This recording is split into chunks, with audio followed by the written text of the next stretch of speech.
Hello, I'm Clint and welcome to the first ever episode of Sunday Runday The Podcast. I would like to welcome you all to my first episode. I'm really excited to actually finally put this podcast together and finally actually share with you, why I wanted to do a podcast and why Sunday Runday The Podcast is around. So first off, I guess I'll talk about why I chose Sunday Runday. I reckon probably it's relatively self-explanatory. I think when I think about running, I always think about Sunday being quite a day for running, whether that be from events that take place around the world. I feel we have so many events around the world that tend to happen on a Sunday, to whether it's just going out there and running on a Sunday, just because it is the weekend and you've got more of an opportunity to maybe go on a bit of a longer run than you normally would do during the week. So I think that's why I really always associate Sundays with running, so hence Sunday Runday. And I think it goes down to even when, there is an event that's happening, when you're training for that event, the chances are it happens on a Sunday. So, if your event starts at Sunday morning at 7 a.m., the chances are you're going to start getting your body into conditioning by waking up early and then going out and starting your run at 7 a.m. on a Sunday morning. So that's why I chose Sunday Runday, and just because it is the day that we always run, in my opinion. So yeah, hence why Sunday Runday the podcast. Now a little bit about the podcast, of what to expect moving forward and what to expect on different episodes down the line. I think first off, it's a podcast that's a really relaxed podcast. I'm not taking myself too seriously. I'm not trying to give you insights into how to be a better runner or tell you what you should be using or what you should be doing with nutrition, exercises, what you should be doing of training for before a marathon or before an event. It's kind of more about just sharing stories and sharing the journey, the running journey, shall we say, that I believe we all have. And I believe we all have that journey. And there was a reason why we all started running. We all have a story behind ourselves of, what was our first time we started running and why did we start running? And then a few other questions I always like to ask is why we continue to run.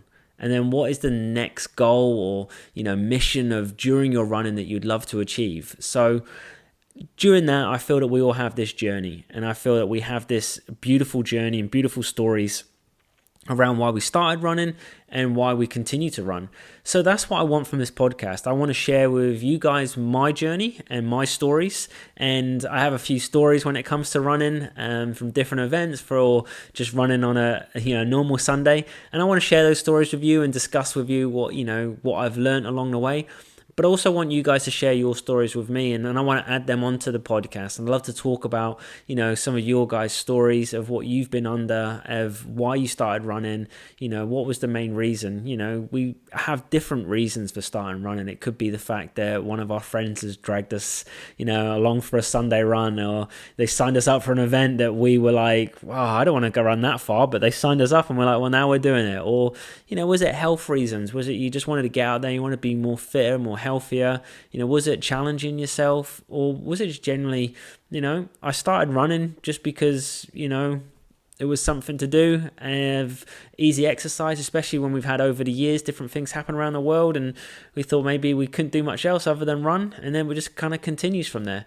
So please, obviously, reach out to me. Share your stories. I'd love to feature some of your stories on the podcast as we move forward, as much as many other things that we'll talk about running. So that's what really the podcast is about. And as being the first episode, I guess the only way to start it off is by sharing my story and, my running journey.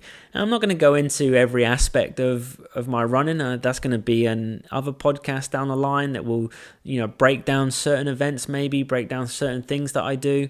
And I'll definitely let you guys know what works for me. And I feel like when it comes to running, I feel like it's not a one-size-fits-all. I feel there's so many different aspects to it, so many different things that we all do when it comes to running. And something that works for me might not work for someone else. And I noticed that by quite a lot of, with my wife. She's now really into running as well, which is great. She's taken on running for the last I'd probably say 7 or 8 years now, where she's really got into her running and developed her running. And, things that work for me, I know don't work for her. So we have that discussion, and we're always talking about, when it comes to training or nutrition, or, even from footwear, we all talk about what works for ourselves as individuals. And that's what this podcast is going to kind of go on about. I'm not going to tell you that you should be trying this. I'm just going to tell you things that work for me and things that I like. And whether or not they work for you, I'd definitely love to hear your feedback on a lot of things, over the time when we discuss it. So I will start with my running story. And the one question that I always like to ask people when I talk about running is, why did you start running, and what first got you into running? And I think for me, I grew up in the UK, and growing up in the UK, we have a lot of opportunities, and I'm very, very lucky that I was able to have a lot of opportunities to play sports, whether it be at school or outside of school. And I guess like most people in the UK, I really got into football. And that's where my passion was. From an early age, I started playing football at school, and then started playing football with my friends. And that's probably where I really started getting into sort of fitness and exercise, really. But it was more about being social with my friends and enjoying football, and I had a real big passion for football. And I suppose like everyone, when you were a kid, we were budding superstars, and we think that we're gonna, play in the Premier League or be the next superstar. But it wasn't to be my case. But I enjoyed playing football, and I really liked it. And then when it comes to like really track and field events at school, I never really got into it. I've really struggled to get into the track and field events. I wasn't quick enough to be competing with the 100 meter sprinters, and I didn't think I really enjoyed the long distance running. So I was kind of in between, where I was like, I'm not quite, be able to compete with people. And maybe that's why I didn't really get into track so much. And that's why I really focused on football. But it wasn't until later on in my life, I moved away from where I grew up in the UK in my mid-20s, and, obviously signed up for a new football team and met some new people. And I think probably the fact I'm not playing with my friends and not having, my friends around were playing football, I probably fell out of love a little bit with football, and, maybe it wasn't as enjoyable as it used to be. So then I kind of wanted to obviously still stay fit and healthy and get into exercise. And that's where running come in. And I really look back now, and I think, running was at that moment in my life where I wanted that individual sport. I wanted to be, by myself, and, the only person I'm competing against is myself. I'm not trying to compete against other people. When it comes to, other sports with, team sports, you are competing, you're competing to get onto the team, or you're competing against another team. So I think having that, individual sport of running, and where it is a case that it is me against me, I think that's what really, brought me into it to start with. And I think it was a moment in my life where it was really good for me to get out there and run, and to block away many things of what goes on during your day. And then you can focus on yourself when you're running, but maybe focusing on the music you're listening to, or the podcast you might be listening to on your headphones, or maybe you're starting to overthink things that happen during the day, and you can see things clearer. And I think that's what I really got from running back then.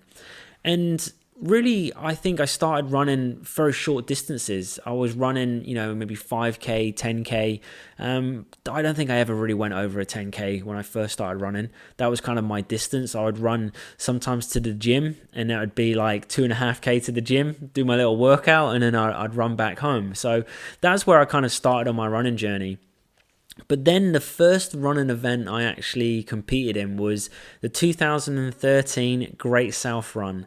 And the reason I carried out this event was, at the time I was working with a colleague, and he mentioned that he was going to sign up for this race in the Great South Run, and he was going to do a 10-mile race. And he said, "Oh, you should join me. We're doing it for charity, and you should, come along, do the race. I know you're not used to running that distance, but you should come along. It'll be fun." And I thought to myself, yeah, why not? I've never run an event. I've always just run by myself. I've put my headphones on, and I've gone for a 5K, 10K run. And then this was a 10-mile event. So, 16 kilometers, a little bit more than what I have been doing. But then I thought, yeah, I'll give it a go and have some fun doing it. And it was really good. It was a really enjoyable event. And I think I learned a lot about my first event of what it actually, means to be part of a running community. I think, back then I didn't know so much about running. I was very young runner, so to speak. And it was in those moments where you got to be part of a running community, you get to see all these, thousands of people, people that are super fast, people that are at your pace, people that are just not, at your pace and just behind you. You got different people challenging you, and just a whole group of people coming together to do exactly the same event, whether you finish first or you finish last. We all done the same. And I kind of felt the beauty in that. And I kind of was like, I really enjoy that. I think that was something that I took away from it the most, as well as the support. To see that there's so many people out there on the course that's supporting you along the way. Like, maybe not, they haven't turned up just to support you. It wasn't like, 10,000 people were like, well, Clint's running, so we better go out and say hello to him. It was, they were out there supporting other family and friends, or just because it's in their town where they live. I was seeing people, in their dressing gown, standing on their front porch as you run past the house with their cup of coffee in their hand and just cheering people on. And I thought it was just amazing, like, to be a part of that and to see those running events, the way that everything comes together and the way all these organizers put so much effort into it. And then to see the people around, not only the people that are running, the volunteers, the locals that are supporting you. I thought it was really, really awesome. So it was something I wanted to continue doing and carrying out some events. So I was at the time, as I say, I was kind of doing a lot of 10K runs, and I wanted to challenge myself. I was like, you know what? I'm going to try and do 10K sub 40 minutes. That was my goal. And I then was lucky enough, I carried out a couple of events afterwards, and I did manage to hit my goal on both those events, and I'd done a sub 40 10K. And I was really happy. I was kind of like, that's where I wanted to be in that moment of my running journey. So I then ended up actually moving to Australia in 2014, and it took me a little while to settle, I would say. And my wife come over a few months later, so we obviously, I set everything up, we all settled down here, and I was always out there running, but I realized that I wasn't running at the pace that I was running at when I was in the UK. And I couldn't quite put my finger on why. I couldn't figure out why I'm not as quick as I was when I was in the UK. I can't run a sub 40. I go out for a 10K run on a Sunday, and I'm not running the pace I was running, back in the UK. And I couldn't quite put my finger on it. But then over time, I started to really think about it. And I was like, I don't need to. I don't need to get back to that pace. I just need to enjoy running. And I need to get really into that enjoyment of why I'm running. So I think it was a moment where I was probably a little bit lost in my running journey. And then what really pulled me back in was my wife asking me if I wanted to challenge myself to run a marathon. And in that moment, I think I said straight away, no, I'll never run a marathon. It's not for me. I definitely don't have the ability to run a marathon. Like, those people that run marathons, they are incredible and probably very crazy as well. So that was off the cards, but she kept talking about it a little bit, and the more we were talking, the more I was thinking, and I started talking to a couple friends that have run a couple marathons, and they were telling me their challenges they had, and things that they enjoyed from it, but things they took from it. And I thought, you know what, maybe I can. So one Sunday, I laced up my trainers and I said, right, I'm heading out and I'm going to run a half marathon. My first ever half marathon. The event I'd done in the UK was 16 kilometers. It was probably the most I ever ran until that moment of running a half marathon. I said, I'm just going to go out there and I'm going to see how I feel. Lucky enough, I felt pretty good. I thought, yeah, if I can run a half marathon, I think I can train and run a marathon. I think probably a little naive and a bit silly, but I was like, no, I think I can do it. So I signed up for my first marathon, which was Melbourne Marathon 2017. And that was it. I was gonna train hard and I was gonna finally complete a marathon. It's something I said I'd never do, but no, I've signed up now, so it's real. I have to do it. And I signed up and I wanted to do it for a charity as well. I felt like, so many people that run marathons, they do it for a really good cause. And, I was lucky I'd done a couple of events in the UK for a good charity. And I was like, I want to run my first marathon for a charity as well. It's something really close to my heart. And, being able to raise some money by putting myself through this, why not? And the training for the marathon itself was a real challenge. I think I I'd done probably what most people would do back then. I Googled marathon training plans and I got myself a little training plan, and I was like, right, this day I'm running this much, this day I'm running, X, next day I'm running Y, and, I kind of got into it.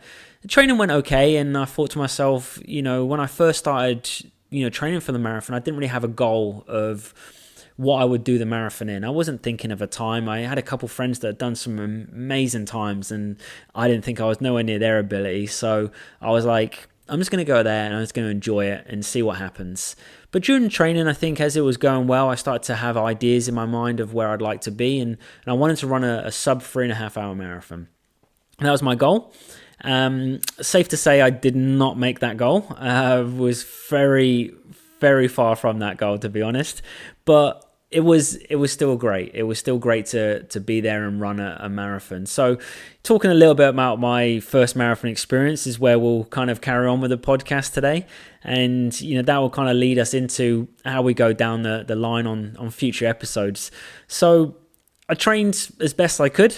And the day before the marathon, I was chatting to some friends, asking, you've done all the training now, you're ready, how do you feel, have you organized everything? And one thing they brought up was, how's your running socks? And I kind of chuckled and thought, I don't have any running socks. I just wear the cotton socks that I just been wearing for years, and those are the ones I ran in. So I said to my wife, I was like, looks like we better go shopping and get some running socks. So I bought my first pair of running socks the day before the marathon. Probably not ideal preparation, but I thought, well, at least I've got some good socks now. My running trainers were definitely not trainers to run a marathon in. I think now, looking at technology and improvements over the years, the trainers I chose to run a marathon in were definitely not the best choice of trainers. They did give me quite a few problems during training, and by the time I realized it, I felt it was too late to change the trainers now. So didn't have the best equipment. Then I started to be very nervous. I think on the start line, running my first marathon, I was really nervous. And, thinking about that and the start line of an event, or, for me anyway, a start line of a marathon is such an emotional place. It is an incredible place to be around because so many people are going through so many different emotions. And I certainly was one of them on my first marathon. The emotions that I was going through, the worry, the scared, that what's lying ahead type thing. But yep, out I went. 42k, here we go, let's crack it. So I was lucky that I spoke to my wife. We had a few areas where we were going to see each other on the run. And I remember the last time I was seeing my wife was at 30 kilometers. And up to then, I would say I was running pretty well. I think in general, I was going to hit my goal. I was running under sub 30, so 3 hours 30 pace, thinking I was, going to be able to hit my goal. Up to 30k, I was feeling good. And I see my wife at 30k, and I gave her the wave, I gave her the thumbs up, I was doing good. And at that moment when I seen her, that's exactly how I felt. I was doing good, I felt okay. Less than a kilometer later, my whole world changed. Everything crashed down.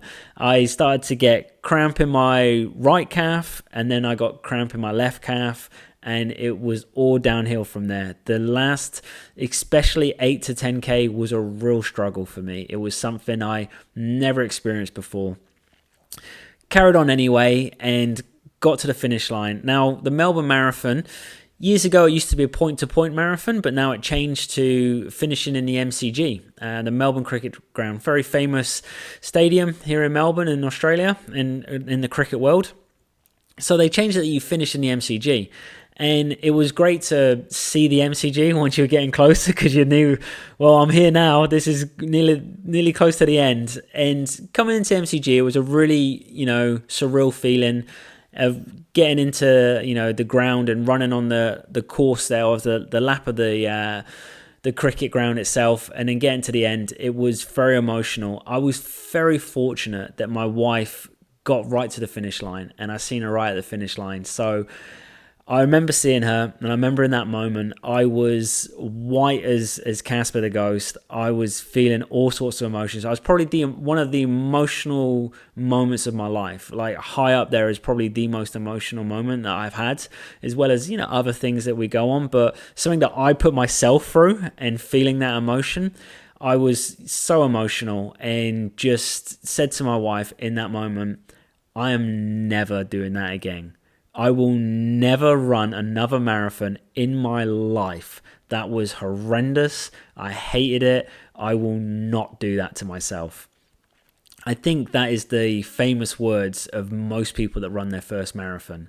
And then less than 2 hours later, I was sitting down having lunch and I was looking at my marathon time on my phone, and straight away I was like, that's not going to be my last marathon. I can't finish my marathon like that. Because for me, I felt I could give more. It wasn't that the time was a bad time. I think, 3 hours 48 for a first marathon. I look back now and I'm really happy with it. I do think to myself, for me personally, I felt I could give more and I could be better. And I think that's what the beauty about running is. I wasn't competing against anyone. I wasn't trying to get a better time than anyone else. I was just trying to do it for myself. And I think that's what I really want from running. I want everyone to understand that from running as well. And, when you're out there, it's about you. It's not about anyone else. It's about what time is good for you. And if you feel you can do better, then you can do better. If you feel that you went out there and you gave it your absolute all and that's the best you can do, that is incredible. And that doesn't matter if you finish a marathon close to the elites, close to the 2 hour mark, or if you finish a marathon just before the deadline as 6 hours or 7 hours, whatever it may be. You still finished a marathon and you should be super proud of yourself. And that's where I think I took from that. I looked at the time, and for me, I felt I could give more. I could be better. I want to go back, and I do want to do a sub 3.5 hour. I've been lucky since then. I have gone back, and I have hit my goal, and I've now moved the goalpost on my goal. Every time I'm trying to, bring another challenge. And I think that then leads into the next question of, why do I continue running? What keeps me going? And I think it's the challenge. I really think it's the challenge of challenging myself. I'm not trying to compete against anyone else. I'm just trying to do better for myself. And then when I first started running marathons, I didn't know so much about marathon running. I didn't know about the majors. I didn't really know so much about, how many events there are around the world in general. And since I started getting into running and started running marathons, I've learned so much more about them. And obviously we have the marathon majors. And then I've read about the history. And then for me, Boston Marathon was always something there. After running a couple marathons, I was like, that's my goal. I would love to qualify for Boston Marathon. And it wasn't even to be able to run Boston Marathon. It was to be able to get a qualifying time to be able to apply for Boston Marathon. I felt like that in itself was something for me that I really wanted to do. And over the years, I've struggled to get there. I think, as I got older, I thought it'd get easier, right? The older we get, the Boston Marathon qualifying times become easier. But unfortunately, with the world of everyone out there getting faster and running better, those Boston Marathon qualifying times are getting more difficult. So I tried to make an attempt last year to qualify for Boston this year. And my goal was to run in Sunshine Coast Marathon here in Australia, to run under 3 hours and 10 minutes. And before that, the best I've done a marathon was around about 3 hours and 17 minutes. So I knew it was a big ask from, dropping from 3:17 to under 3:10. But I felt I've been training better, I've been running better, I've been feeling good about myself. That would be the goal. I'll try and hit it then. Unfortunately, it didn't work out for me. I started off really well. Towards the end, I struggled towards the last probably 5 to 6 kilometers, and I realized I wasn't going to make it. So I just went through and enjoyed the run. I realized with probably 6 or 7K to go, I don't think I was going to do under 3 hours and 10 minutes. And I struggled towards the end, and I ended up doing, which at the time was my personal best of 3 hours 15. And I thought, I didn't make it for Boston this time. There will always be another one. So that's always been kind of like my goal. Now, what I was really impressed with my running journey, and what's something that I've really enjoyed about was, the progression that I've had, but also knowing that I don't always have to go out there and run a PB. I don't have to go to an event and run faster every time. And I look back at all my other marathons, and I haven't always run, faster every time. I've had a couple marathons where I've gone quite a lot slower. I've had a marathon where I really struggled. We had, many things happen, and we'll go into that in another episode, that I even went slower than my first ever marathon. And I'm okay with that because I feel like we learn so much, and, we're always learning as we run. So then last year in October, I run the Melbourne Marathon. It's kind of like a little staple. I like to run Melbourne Marathon every year, being here in Melbourne. So I wasn't planning on running a Boston qualifying time. We've seen already after Boston, they brought the qualifying times down even more. So for my age group, it was 3:05. I was like, I just struggled to run under 3:10 and only just got 3:15. Now I'm supposed to run 3:05. I was like, that's not going to happen, is it? So I decided to run a Melbourne Marathon, change my tactics a little bit, changing how I ran, and I really went for it. I was like, I'm just going to go really hard at the start. I know I struggle later on in the race. I'll see how I feel. And I surprised myself, really surprised myself, and I managed to do Melbourne Marathon 3:03. And the feeling I had when I crossed that finish line, knowing that it was my fastest ever marathon, but knowing that I got a time to qualify for Boston, and regardless if I get entry, because, even though I've got a qualifying time, I still might not be quick enough to actually get into Boston. But the fact I'd done it, it was kind of a goal that I've always wanted to achieve during my marathon running, and I'm really happy and really fortunate to be able to sit here and say that I made it. So yes, that's a little bit of my running journey. As I say, over the podcast, we'll, the episodes will go into a bit more of, what I've struggled with and what I've learned along my way. But just talking about Boston Marathon, I do want to mention that I will be heading to Boston in less than a couple of weeks now, because I'm very fortunate to say that my wife qualified for Boston Marathon for this year. The Sunshine Coast Marathon, where I struggled a little, my wife didn't. She absolutely excelled, and she got a qualifying time to be able to apply for Boston. And not only that, she smashed the qualifying time by so much that she obviously got in and was very lucky to be able to get entry into this year's Boston Marathon. So I will be heading over to Boston to support my wife and to enjoy that atmosphere of being at a major. And, our first ever major, we obviously ran Sydney a couple years ago before Sydney was an official major, and we'll be lucky enough to run Sydney this year to now part of the majors. But to be able to be there in Boston, I'm really excited to be able to support my wife and, share with you guys a bit of her story and her journey, which next episode, we'll be talking a little bit about my wife's journey, because it has been one phenomenal journey. I tell you that. I'm super proud of her. I can't be more proud than I am that the fact that she's got, within Sunshine Coast was her second marathon she ever run, and she got a qualifying time. So I'm super impressed by that and super proud of her, and I will share that story. So just before we wrap up the first episode of the podcast, you'll probably have noticed, as the podcast going on, if you're watching on YouTube, if you're listening online, you wouldn't have noticed, but if you're watching on YouTube, you'll see just in the background, I have what I say is my motto. And my motto is, no run is a bad run. It's just that some runs are better than others.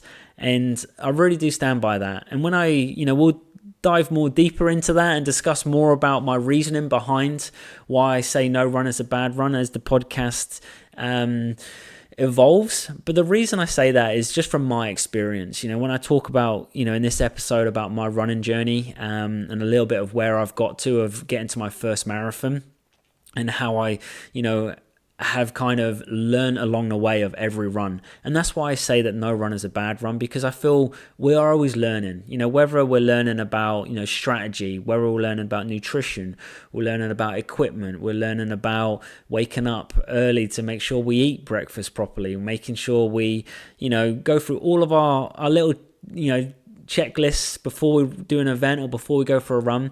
And then when we get out there, sometimes we don't run as well as we'd like to run. And I think from that is why we don't have a bad run, but we learn from it. I could go for a run today and feel absolutely amazing and be like, that was a great run. And I could do less of a distance tomorrow and feel worse and feel like, it was a bad run. But I always say this to you guys, it's never a bad run. Just some runs are better than others. And I'll leave that with you today. And that's where we'll stop the podcast. And I really thank you for listening. Thank you for tuning in. Please, message me. Let me know what you think of the podcast. I'm really interested to hear your comments, and I'm really interested to hear about your running journey as well. So please share your running journeys with me. A few of you that I know are listening, I'll be reaching out to you guys to get your running journeys, and I would love to share them on the podcast. But for now, thank you very much for tuning into the first ever episode of Sunday Runday The Podcast. And until next time, happy running.